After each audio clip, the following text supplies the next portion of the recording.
Bienvenue à Paroles de Druide, le podcast où la sagesse ancienne rencontre le monde moderne. Je suis Joëlle Chautan, également connue sous le nom de Druidesse Adana, fondatrice de l'école de druidisme éoriane à Baule en Suisse, près de Neuchâtel. Avec mon apprenti Christophe Rousseau, nous explorons ensemble l'histoire, les légendes et les pratiques du druidisme au XXIe siècle. Rejoignez-nous dans ce voyage spirituel où nous partageons des récits inspirants des rituels ancestraux et accueillons des invités spéciaux tout en promouvant une spiritualité de paix et d'amour. Préparez-vous à découvrir les mystères et la magie du druidisme moderne.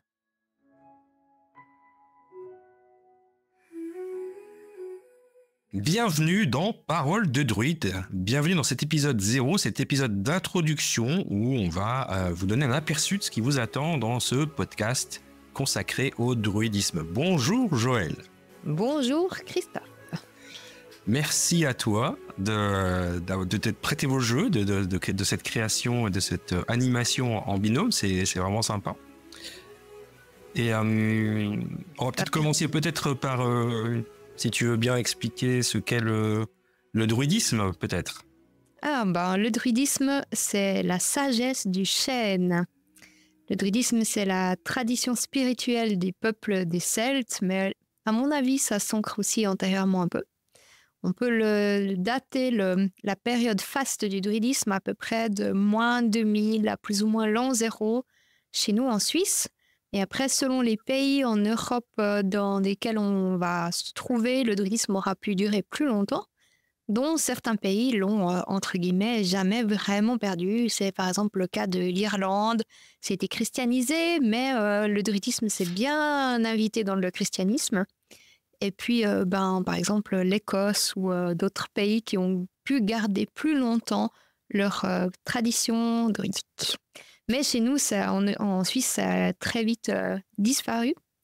Et voilà, le druidisme, c'est du coup une tradition très, très ancienne, mais qui est vraiment au goût du jour. Aujourd'hui, c'est important d'en parler. Ouais, c'est super important. Puis j'espère je suis sûr qu'on va participer à cela.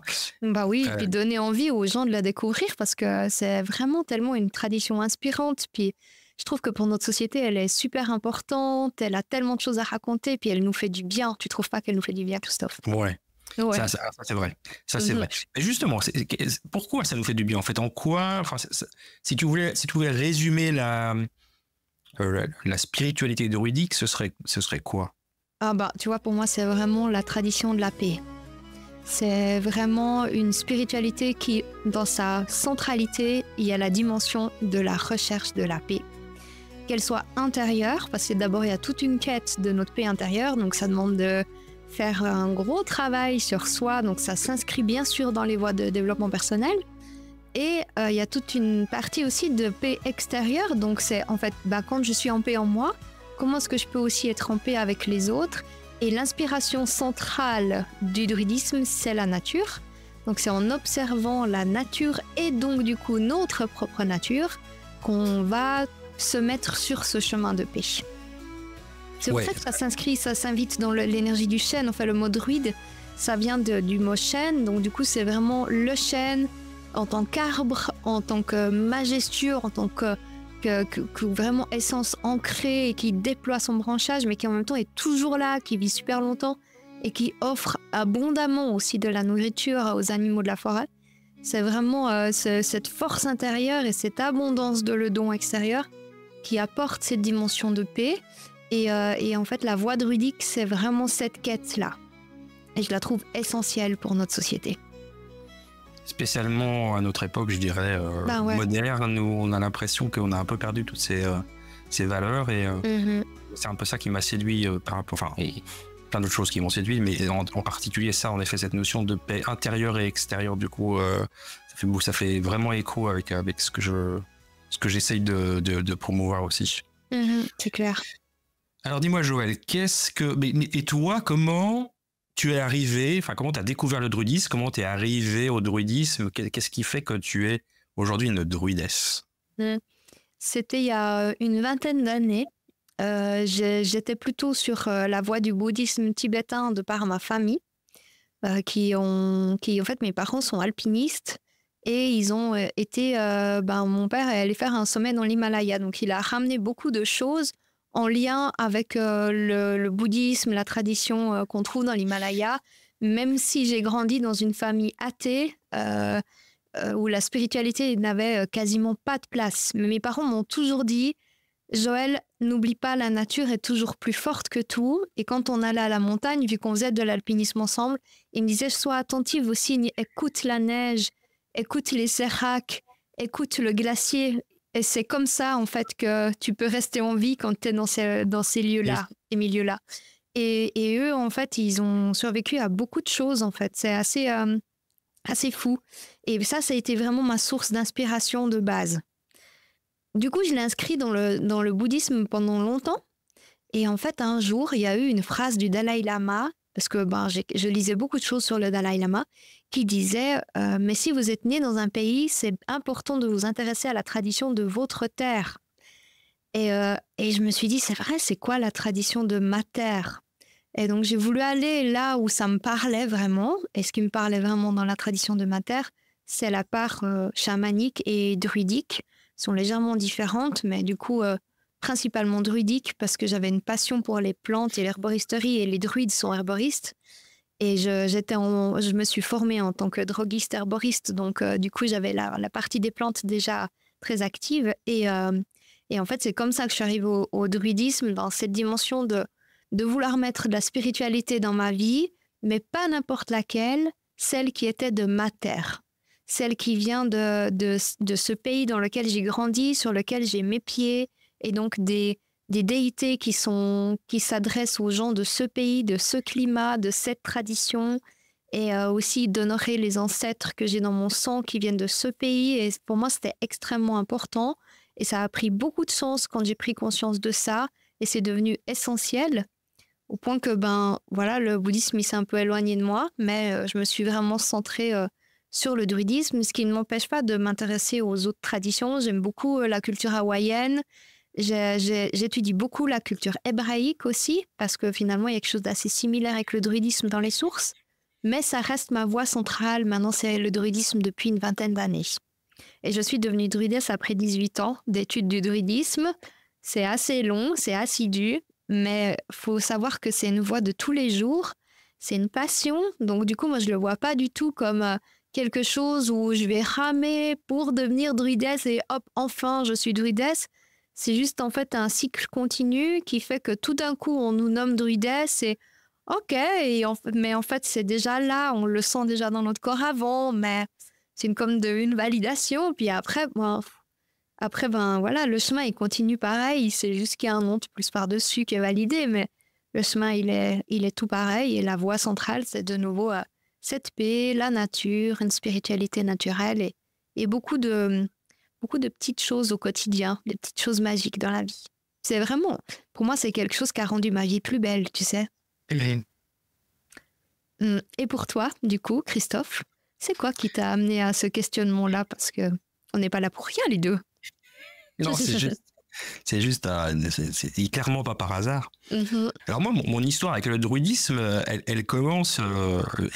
c'est une histoire que je t'ai jamais racontée d'ailleurs, Joël. Je pense que tu vas avoir la primeur de l'histoire en même temps que je l'ai juste raconté à 2-3 amis qui m'ont aiguillé sur la façon de la raconter. Je vais commencer par quelque chose qui s'est passé au Moyen-Âge. Et tu vas comprendre pourquoi après. Donc c'était une jeune femme, on va dire dans la 25 ans, aux cheveux rouges, qui court dans une ruelle d'un village, poursuivie par les habitants qui lui semblent lui vouloir du mal. Et elle comprend pas trop pourquoi, cette jeune femme, parce que en fait c'est un peu la guérisseuse du village. Elle vit dans la forêt.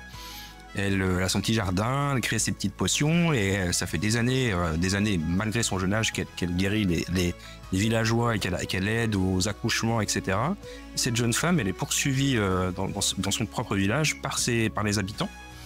Donc c'est très difficile pour elle, elle est très très apeurée, évidemment, comme une petite souris un peu poursuivie par un chat. et elle se fait capturer et elle est emmenée au tribunal pour être jugée pour sorcellerie. Et elle est jugée, accusée, malgré son incompréhension, l'incompréhension est vraiment le terme. Et puis elle est brûlée vive sur le bûcher par ses propres villageois du coup. Et donc après maintes souffrances, etc., elle monte, son âme s'élève. Elle retrouve ses parents et sa petite sœur. Petite sœur qui était morte quand elle avait 5 ans, noyée, sous la responsabilité de sa grande sœur, donc du coup avec beaucoup de culpabilité par rapport à ça. Et sa petite sœur lui dit, la première chose qu'elle lui dit, c'est « je te pardonne, ma grande sœur, c'était pas de ta faute ». Et puis elle retrouve ses parents aussi décédés qui lui pardonnent. L'histoire se finit comme ça, et puis je vais revenir après sur ce que c'était cette histoire, mais en fait, je peux le dire maintenant, cette histoire c'est une hypnose régressive que j'ai vécue avec un médium qui m'a accompagné quand je travaillais sur des traumas. Tu disais tout à l'heure qu'on travaille sur soi, moi j'ai déjà fait ce travail sur moi, en tout cas en partie. Et puis ça, c'était vraiment une vie antérieure que j'ai revécue, qui était assez forte, parce que j'étais une femme, j'étais jeune, c'était une autre époque évidemment, et c'est une histoire qui m'avait vraiment touché. Puis on va mettre cette histoire-là de côté, tu vas comprendre un peu pourquoi je la raconte. Plus de 1000 ans après, on va dire, Christophe, suis avec une de mes grandes amies, Audrey, à la terrasse d'un café, dans une crêperie en Vendée, à Saint-Michel chez F-Chef. Et puis cette amie Audrey, elle est un petit peu médium, un petit peu... elle a cette capacité à sentir le potentiel caché des gens. Et puis, c'était l'été, on discute tranquillement à la terrasse, et puis elle me dit « Christophe, tu sais pas, mais t'es un druide. » Et moi, la seule notion de druidisme que j'avais, c'était Astérix Obélix, c'était Panoramix, j'avais jamais entendu parler de ce truc. En dehors de ça, je savais même pas que ça existait encore. C'était il y a pas très longtemps, c'était il y a 3-4 ans. Et je la regarde, j'ai dit « Écoute, Audrey, t'es gentil, on va finir notre crêpe, on va... » Voilà, je sais pas de quoi tu me parles, ça me parle pas. Puis on s'est quitté et c'est resté un petit peu, je pense, dans un coin de ma tête. Et puis 2 ans après, une autre de mes amies, Sophie, qui habite à Genève, pas très loin de chez moi, qui m'invite, qui me propose d'aller à un congrès, un séminaire, un congrès de 2 jours sur le chamanisme à Genève, au musée ethnographique de Genève. Et elle me dit, je pense que ça va t'intéresser, il y a une druidesse qui va parler. Je lui dis, mais pourquoi tu me parles de ça? Pourquoi tu penses que ça m'intéresse, le druidisme? Elle me dit, je sais pas, je sens que... Et puis Sophie, c'est aussi une copine un peu... Moi, j'ai que des copines un peu bizarres, un peu sorcières. Elle lit les auras, elle voit les auras des gens. Elle m'a dit, écoute, tu fais comme tu veux, mais je pense que ça va t'intéresser. Et puis il y a du chamanisme, donc ça va te plaire. J'ai dit, ouais, je m'intéresse au chamanisme, je vais aller voir ce que c'est ce truc. Et puis la veille du congrès, du séminaire, je me coince le dos. J'étais vraiment, mais... Je tenais à peine debout, c'était l'horreur. Donc je vais quand même le samedi matin et j'ai dit à Sophie, écoute, je vais pas rester, c'est pas possible, quoi. Je suis vraiment pas bien. Et puis la première conférence que j'avais vue, ça n'avait pas parlé plus que ça. Je lui ai dit, je vais revenir juste dimanche soir pour la druidesse, en espérant que ça aille mieux. Et donc je retourne le dimanche soir, dimanche fin d'après-midi, et je vois cette femme, n'est-ce pas, Joël, aux cheveux rouges, vêtue d'une robe verte, et qui raconte le druidisme. Et en effet, alors déjà, moi, ce qui m'avait marqué, c'est que tu as parlé pendant 1 heure sans aucune note, aucune slide, rien, vraiment complètement en live. Et tu as fait cette remarque du Dalai Lama. Et puis moi, ça m'a...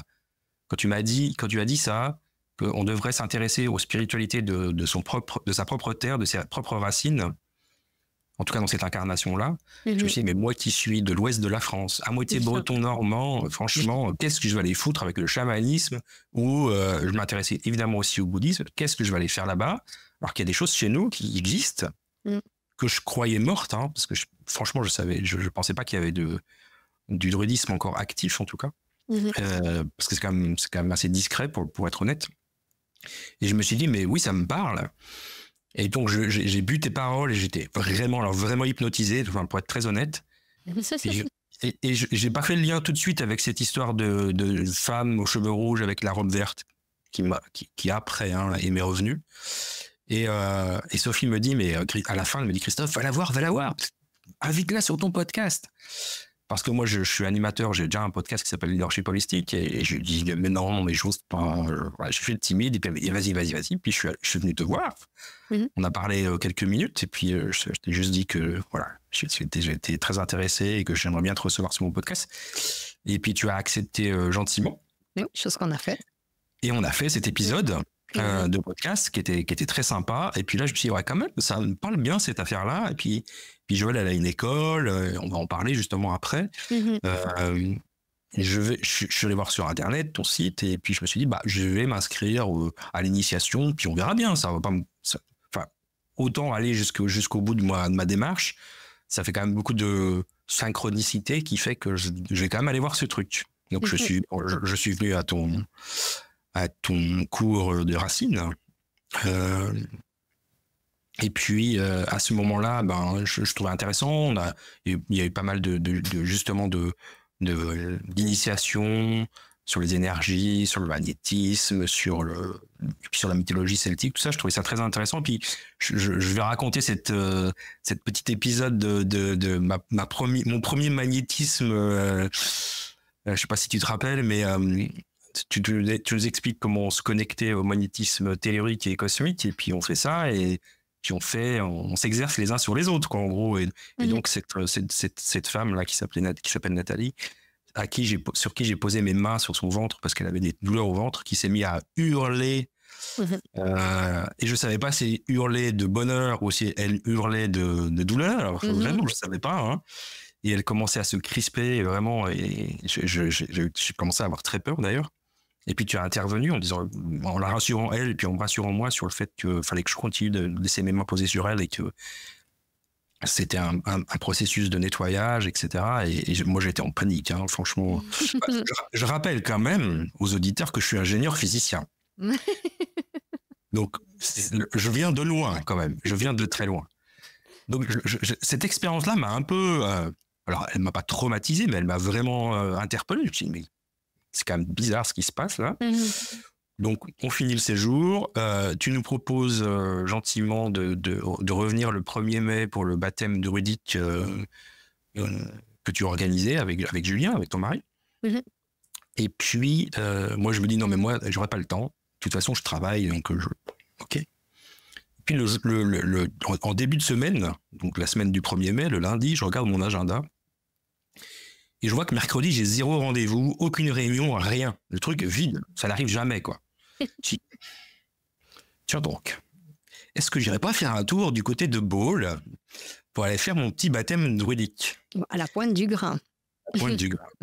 Et là, je t'envoie un petit message, et puis tu me dis, oui, bien sûr, il faut juste que tu t'habilles en blanc. Voilà. Enfin, tu t'expliques 3 consignes, et puis du coup, on se retrouve le 1er mai avec plein d'autres personnes tout de blanc vêtues au bord du lac de Neuchâtel.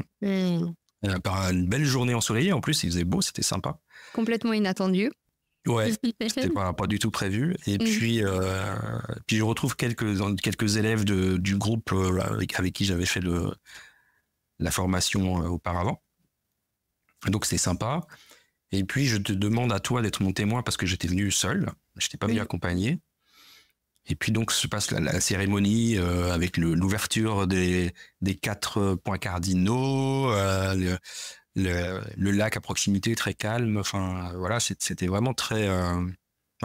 C'est difficile à décrire, mais c'était très joli. Et puis au moment où Julien, donc ton mari, est venu vers moi avec son bâton pour faire la prière, le baptême, et puis toi tu étais derrière moi avec la main sur l'épaule. J'avoue que là, j'ai été... si j'avais eu encore des doutes sur mon druide intérieur, là, il s'est dissipé totalement. Vraiment, là, dans le moment, ça a été une belle expérience. J'ai rarement ressenti autant de chaleur et d'amour, j'avoue. Hein, c'était très beau. Et puis donc, on passe la journée ensemble, après on va pique-niquer, etc. Puis dans ma voiture, je repars. Et puis c'est là que ça se connecte. Mon hypnose régressive avec la jeune fille aux cheveux rouges et en robe verte, et puis toi. Je dis, mais c'était forcément... Enfin, voilà, il y avait plus de doute du tout sur le fait qu'il y avait une connexion spéciale et qu'il fallait que je continue sur cette voie-là. Et moi, c'est ce qui m'a inspiré, ce qui m'a poussé à vouloir travailler avec toi sur le podcast et le fait qu'on puisse travailler ensemble sur Parole de Druide. C'est aussi quelque chose que j'utilise dans mon activité d'écriture où j'utilise un mentor qui est un druide aussi pour expliquer, faire vivre des aventures plutôt autour du développement personnel et spirituel. Et donc c'est comme ça que moi je suis arrivé au druidisme par plein de petites choses qui se sont mises les unes avec les autres. Beaucoup de femmes un peu sorcières qui m'ont guidé quand même pour arriver à toi. Et puis ces événements que je trouve joli de les mettre bout à bout comme ça, tous ensemble. Ça fait une belle histoire et puis c'est la réalité. Donc voilà mon histoire de druide. Quelle belle histoire. C'est vrai, c'est fou. Moi, ma prise de conscience principale, elle a été le jour où j'ai pris conscience que la femme que je voyais depuis toute petite, c'est une femme associée au druidisme qui s'appelle Anna, qu'on appelle aussi Dana, etc. Et en fait, il y a eu tellement de fois, petite, je l'ai toujours vue à côté de moi, elle venait me conseiller. Quand je grandissais, elle était là, elle venait me conseiller, elle m'aidait dans des situations compliquées. Elle m'a jamais aidée pendant les travaux écrits à l'école, mais dans des situations un petit peu plus complexes. Et un jour, j'étais avec un ami qui avait besoin de conseils, qui me connaissait bien. Il était assis, c'était un soir, il était assis en face de moi, il me demande des conseils, il allait pas bien dans sa vie. Et puis, à un moment donné, je lui parle, et en fait, il me dit « Mais c'est qui parle là ? C'est pas toi ?» Et ça m'a interpellée parce que c'était la première personne qui m'arrêtait à ce moment-là, en fait. Et il m'a dit, j'ai l'impression que c'est vraiment pas toi qui parles. Et moi, ça m'a perturbée. Je lui ai dit, écoute, sors de chez moi. J'ai besoin de prendre un temps de moi à moi. Et en fait, je me suis assise et j'ai dit à cette énergie qui parlait à travers moi, parce que j'ai bien compris qu'à ce moment-là, c'était pas moi qui parlais, mais j'en avais jamais pris conscience jusque-là, mais ça m'arrivait hyper souvent. Et en fait, je lui ai dit, mais t'es qui, en fait, de venir comme ça dans mon corps et puis de parler avec mes lèvres, ma bouche, mon son de voix. Enfin, ma voix, elle change légèrement quand c'est elle. Et puis, je vois écrit en entrelacs Anna. Et je me dis, ça me dit rien. Bon, on verra demain. Quand j'aurai accès à Internet, je vivais dans une ferme un peu reculée à ce moment-là. C'était il y a aussi très, très, très longtemps. Je pense il y a 15 ans à peu près. Et j'étais déjà sur la voie du druidisme, mais j'avais pas eu ces fameuses validations en fait qui nous font du bien. Et là, en fait, le lendemain, je regarde sur Internet et tout, Anna. Je connaissais pas encore le nom. Enfin, je connaissais Dana, mais je connaissais pas son nom Anna. Et en fait, en lisant, et je lis une fois et j'entends une voix dans ma tête qui me dit non, relis. Je lis une deuxième fois, elle me dit relis, mais c'est pas possible, mais relis. Et je lis une troisième fois le texte et là je vois au 3e paragraphe qui était écrit comme ça grand, mais que les 2 premières lectures, il était passé outre, je l'avais même pas vu, il était invisible. 3e lecture et là j'insiste et je vois que c'est la déesse mère des Celtes, qu'elle représente le féminin, la mère de toutes choses dans le druidisme. Et là en fait ça a été un tel coup au cœur, tellement ça m'a pris et ça m'a touché et ça a mis du sens à ma vie depuis mon premier souffle jusqu'à ce moment-là. Et j'ai pleuré, j'ai plus pu travailler le reste de la journée, j'ai dû prendre congé. mais en fait, depuis là, quand elle parle ou quand elle est là, quand je la sens ou quand je la vois, en fait, c'est juste une enseignante de plus pour moi, mais elle a une valeur immense dans ma vie et ça a mis du sens en fait à ma pratique en me disant en effet, si elle est là depuis toute petite, c'est vraiment ma voie centrale, en fait. C'est vraiment la dimension spirituelle qui m'est destinée. Et jusque-là, là, ça a été plus aucun doute. Et il y a eu plein d'autres événements comme ça, mais ça, c'était, je crois, presque le plus fort. Et puis à partir de là, j'ai plus jamais eu de doute. Et ce qui est beau maintenant, c'est des fois quand elle m'enseigne des choses et que ensuite, 5-6 ans plus tard, je les retrouve dans des livres de druidisme écrits par d'autres druides. Moi, je trouve ça génial et magique, en fait, à quel point l'enseignement, il peut venir de façon différente, à travers, justement, des régressions en hypnose, à travers du contact avec des guides comme ça, à travers de l'enseignement druidique dans des écoles de druidisme ou à travers des lectures. Finalement, il y a plein de voies au druidisme ou dans la nature aussi, quand les arbres, ils nous chuchotent des choses. Oui, il y a énormément de choses avec les arbres. En tout cas, moi c'est quelque chose qui me... J'avoue que les arbres, c'est... je suis que l'apprenti de la maîtresse Jedi qu'on voit en face. On va arrêter avec les Padawan et maîtres Jedi parce qu'on sait que c'est pas tout à fait le sujet. Non, on les aime bien quand même. On est quand même fan de la guerre des étoiles. Voilà. Donc on peut l'assumer un petit peu quand même. Discrètement, il y a juste une petite affiche derrière, mais discrètement. J'aime tout autant que toi, donc je pense qu'on peut l'assumer. Même si les Jedi n'ont rien à voir avec le druidisme, mais quand même, il n'y a pas vraiment de... À part le terme marcassin pour les apprentis druides dans le druidisme, mais Padawan, ça va aussi. Et alors après, peut-être, voilà qu'on a partagé un peu nos expériences personnelles autour du druidisme. Peut-être est-ce que tu pourrais nous expliquer ce qui distingue le druidisme des autres spiritualités modernes finalement? Alors, le druidisme, il est vraiment ancré dans la nature. Sa base, son fondement, il est dans la nature lui-même. Par l'observation de la nature, on trouve la paix intérieure. Donc le chemin druidique, il est vraiment de moi avec la nature. Et aussi, c'est une voie qui s'inscrit dans les cycles de la nature et de la vie au sens large. Ce qui fait que il y a plein de petits moments rituels dans le druidisme, mais qui sont inscrits dans le quotidien. Ce que j'aime, c'est qu'il n'y a pas besoin de se rendre quelque part pour pratiquer ou de se mettre dans un certain état pour pratiquer. Parce qu'en fait, je le pratique quand je me lève le matin, quand j'ouvre mes yeux, avec une pensée où je remercie la nuit et je salue les esprits de la nuit et je leur dis au revoir. Et ensuite, je vais ouvrir ma journée aux esprits du jour et je salue les esprits du soleil. Et en fait, ça, c'est pour moi un acte rituel hyper important et il s'inscrit au moment du réveil. Et ensuite, après, quand je vais faire la cuisine, c'est aussi quelque chose d'important parce que la déesse du foyer, dont l'aspect féminin, elle peut bien sûr, sans vouloir offusquer personne, être masculine, etc. Il n'y a pas du tout ces scissions-là, en fait. Dans le druidisme, c'est aussi une civilisation très riche, mais on ne va pas s'étendre sur ce sujet. Mais tout ça pour dire, c'est que moi, en tant que déesse du foyer dans la maison, je vais prendre soin de cet état, de la maison, du foyer, de la chaleur, de la nourriture, de faire la cuisine. C'est vraiment des choses qui vont au niveau de la journée s'inscrire dans quelque chose de ritualisé, mais de ritualisé simple et conscient. Oui. Et ensuite, après, il y a les rites des saisons. On va marquer l'arrivée de l'automne. On va marquer l'arrivée des nuits sombres avec la zone d'Albanartan, qui est autour du solstice d'hiver. On va marquer le renouveau du printemps quand il y a les premières personnages qui vont sortir avec ce qu'on appelle le nouvel an des arbres. On va marquer en fait chaque petit moment de l'année comme ça. Et chaque moment de transition, il est noté pour l'inscrire dans une roue. Ce qui fait qu'en fait, il n'y a ni début ni fin. La sensation de mort s'efface petit à petit. Et en fait, on se met beaucoup plus en sécurité dans des cycles qui sont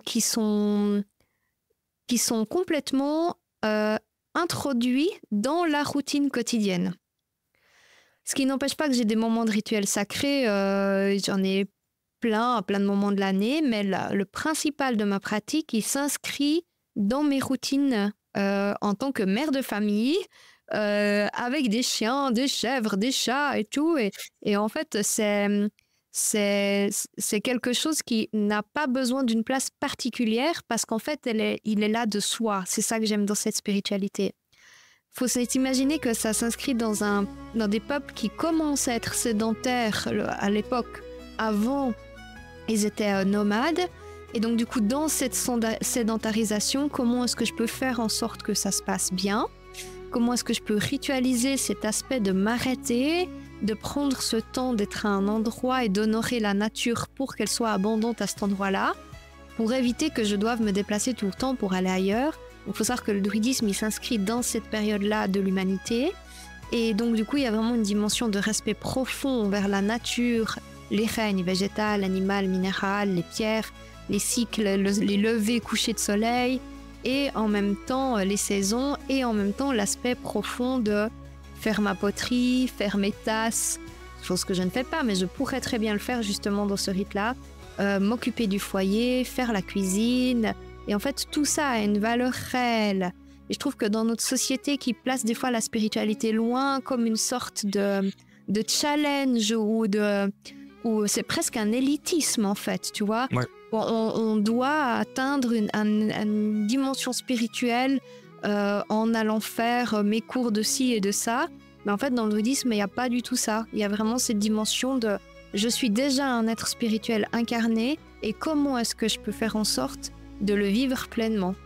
Et donc du coup, ça part du fait qu'on est déjà spirituel et qu'on s'invite à le vivre, peut-être par rapport à d'autres traditions où en fait on va chercher à devenir spirituel. C'est un peu différent. Typiquement dans le druidisme, on dit qu'on est tous avec un métier et qu'ensuite on va chercher à l'incarner dans la vie. Par exemple, on aurait tous un rôle. Souvent on entend parler des passeurs d'âme. Et les gens, ils souffrent d'être passeurs d'âme parce que c'est trop dur et tout ça. Je leur disais, mais si votre rôle sur Terre, il est d'être passeur d'âme, c'est un réel métier. Et donc, du coup, si on est passeur d'âme, on est passeur d'âme depuis bébé.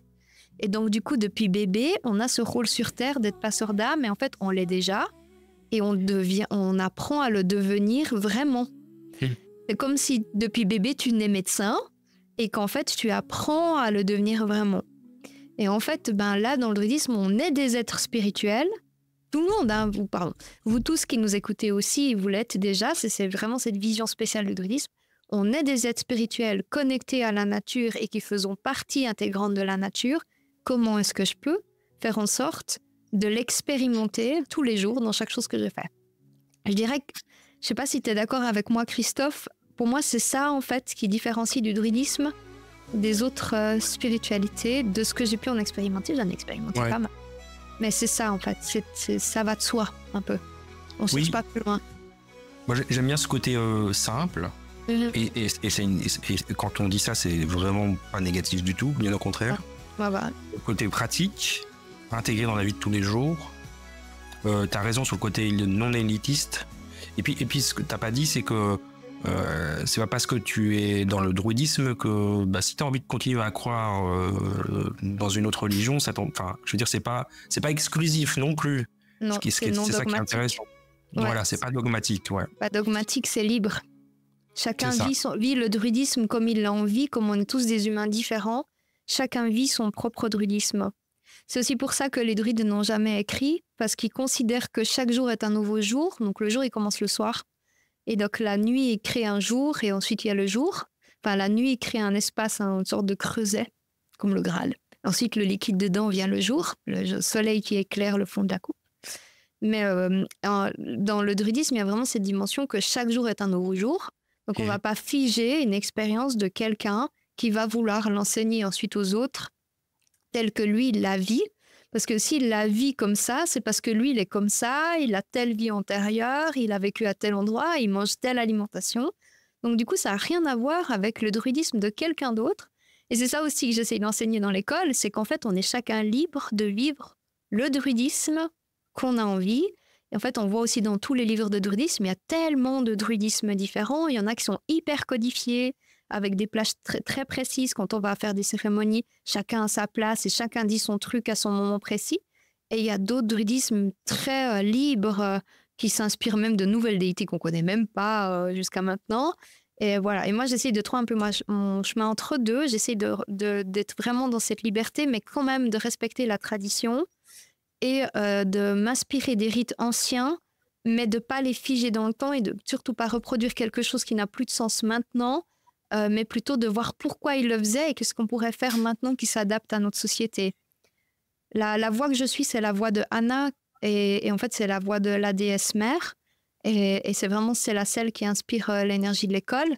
Mais derrière elle, il y a tous les dieux et déesses. Et c'est fascinant, en fait, tout le monde qu'on peut explorer à travers le druidisme et de manière très libre. Et oui, et donc c'est ça dont on va parler tout au long de ce podcast. Là, on a juste effleuré quelques petites choses là. Il y a tellement de choses à dire. Il y a tellement de choses à dire. Et donc, on ne veut pas que cet épisode dure 2 heures non plus. Donc, voilà, c'était une espèce de mise en bouche, comme on dit, hein, sachant qu'on va en plus recevoir des invités, d'autres druides, d'autres experts qui partageront aussi leur approche à eux du druidisme, ou peut-être des experts spécifiques sur des si on parle de géobiologie, d'herboristerie, de sylvothérapie, etc. Donc, ça va ouvrir énormément d'opportunités de discuter de choses absolument passionnantes. Donc, je me réjouis. De la suite. Ouais, moi aussi. Il y a tellement de choses à dire. Déjà, qu'est-ce que c'est d'être druide? Il y a tellement de choses à raconter. Et j'imagine que vous qui nous regardez, druide, c'est de se dire, c'est Panoramix avec sa potion magique. Regardez déjà, non. Peut-être que Christophe, il lui ressemble un petit peu plus. Il y a la barbe, un tout petit peu pour la barbe. Et la dimension bretonne qui coule dans tes veines. Voilà. mais sinon, ouais, c'est quelque chose de tellement magique. Et puis j'espère qu'on vous rendra curieux et surtout que vous resterez très ouvert à cette dimension très libre. Alors, on vous retrouve. Alors, ce qu'on n'a pas dit, c'est qu'on va publier un épisode chaque semaine. Alors, on est incapable de vous dire combien de temps va durer la première saison. Ça va être peut-être 10 épisodes, peut-être ça va être 20, peut-être ça va être 50, on ne sait pas. Mais en tout cas, à partir du moment où vous écoutez cet épisode, sachez que chaque semaine, on aura un rendez-vous ensemble et qu'on explorera énormément de choses. Du druidisme aussi bien suisse que breton et que d'ailleurs, parce qu'il n'y a pas que la Suisse, il n'y a pas que la Bretagne, on le sait. Et ce sera donc un vrai plaisir de curiosité, d'exploration et de partage de toutes ces choses qui font que ça nous rend la vie beaucoup plus belle. C'est clair, c'est tellement beau. Et le chemin de la paix, c'est quand même quelque chose qui fait tellement du bien de choisir cette voie-là comme voie centrale. Exactement, alors on va vous laisser sur ces belles paroles. Merci de nous avoir écoutés et à très bientôt. À bientôt.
Une fois,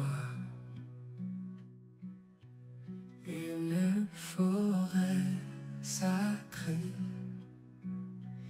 et au centre un mouton et un grand chêne, et un grand chêne, et un grand chêne.